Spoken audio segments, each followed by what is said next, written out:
Let me interject a question here. I just want to, for clarity's sake, go back to the earlier discussion a little bit about the sort of egregiousness of the facts and all. Let's make the facts a little bit more egregious and say, okay, so Gilead released TDF, and then a couple years later, as it was developing TAF, they started to have this conversation about whether or not it would make sense to pause TAF's development for purely profit reasons.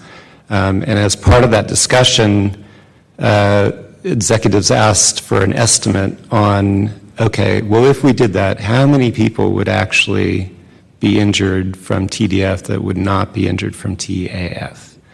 And so they crunched some numbers and they came back with a hard and fast number. 25,000 people would be injured or killed. 5,000 killed, 20,000 injured. And the company said, okay, let's pause it and we'll just accept that. And to make it even more egregious, they could say, how much money will we make? And they crunch those numbers and they come back and they say, well, even if we're stuck with liability for paying those claims, we'll still make $5 billion more if we pause TAF.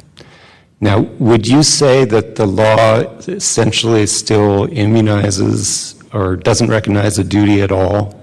There's no cause of action for that sort of claim. So let me just make sure I understand the hypothetical.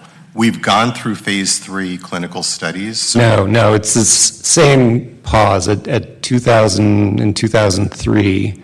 Before you've gone through those studies, Gilead paused it. So you've just added more evidence of egregiousness. Yes. Yeah. So yes, there is no duty